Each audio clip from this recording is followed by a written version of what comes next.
And now, here he is, ladies and gentlemen, Marvin Webster. Yo, what's up? How y'all doing? All right, Marv. Hey, man, I've been hearing y'all talk about this NASCAR stuff for about, what has it been, like the last 16 months in a row? So I finally broke down. I watched my first NASCAR race on TV over the weekend. All right, now, man. tell me something. I know, like, big money sponsorship, this is like a part of all professional sports now, but does NASCAR sell advertising on everything at the race? Or is it just me? I mean, it's like, time for an update on that wreck. Sponsored by Mako Auto Body Shop. Let's see if we can get a word with the driver down in the Zagnut Infield Communications Center. And then the guy's talking about, well, the Kellogg Pop-Tart Band de Soleil Pontiac run real good all afternoon. We just got a little loose up there at number 4 running some of that Quaker State motor oil. One Tough motor oil is up there on the track. Left me with Excedrin headache number 23. And like the guy will go, yeah, it looks like you smacked that concrete retaining wall pretty hard. Now, I know you were counting on making up some ground in that J.C. Penney White Sale Punch Championship at the end of the season, too. Yeah. I mean, you watch these races, it's like watching a 3.5-hour commercial break, you know?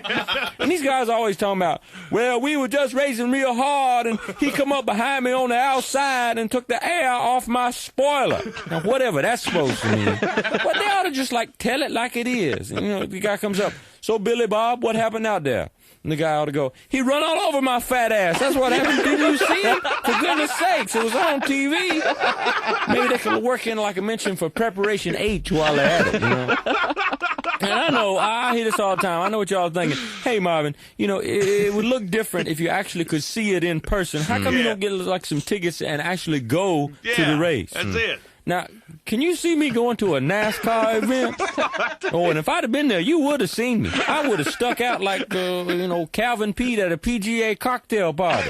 They probably would have, like, when I walked in there, would have introduced me on the PA system. Ladies and gentlemen, now in the speedway, man, a black guy. Because, I mean, that's like some white people, and I mean some white people go to the race, especially down there in that infield, you know. I actually had somebody invite me to go and watch a race with him down in the infield. I don't think so. You know, I mean, like, you got 35,000 rednecks down there drinking beer all afternoon and going, woo! This is not my idea of a relaxing afternoon, if you know what I mean. I don't want to be no part of no race-related incidents, you know. Can you do it? Yeah. And NASCAR is like the last great white sport in America, anyway. You know, it makes the NHL look like a melting pot, you know. Motorsports in general is pretty much like a Caucasian stronghold. The only black driver in all of motorsport that I know of is this guy, Willie T. Ribbs. Have you heard about this guy? That's his real name, Willie T. Ribbs. I think they just, like, signed him up because they thought his name was funny or something. You know.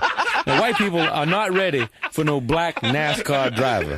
This is my opinion. I think y'all are, like, holding out till you can get some guy named Leroy Watermelon and, you know, get him to drive the Afro sheen Cadillac. Yeah, Chuck, I don't know how fast that car is, but listen to that tape deck.